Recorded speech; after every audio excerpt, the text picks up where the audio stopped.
सलामकुम बच्चा जी, मैं अर्ज करनी हाँ पर मेरा कोई भी नहीं है। मियाँ मेरा फौत हो गया, 10 साल हो गए ने फौत होए नूं जी।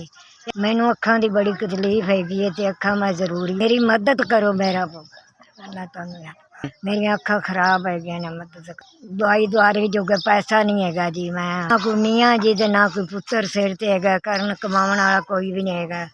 मैं ये अखा खराब हो गई। मैं तुहाडे हक च दुआ करांगी, बड़ा कुछ दुआवां बड़ियां ही देवांगी बेटा तुहाडे अखा मेरा कोई करन कमाउण वाला जद करी शायद मैं ना ही आखां तुहानू।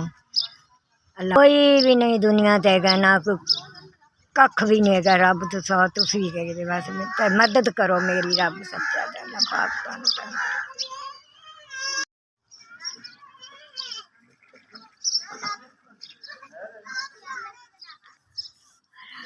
5,000 रुपया तो मैंने तफीक दी थी। अल्लाह तेनू गणा दे, लंबी उम्र वाला हो। मैं अल्लाह तुहानू सलामत रखे, अल्लाह तुहानू खुश रखे, अल्लाह पाक तुहानू तंदुरुस्ती दे, लंबी उम्र वाला होवे।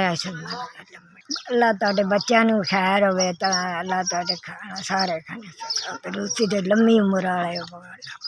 मेरी बेवा औरत दी तुसें मदद की, 5,000 रुपया तुहानू।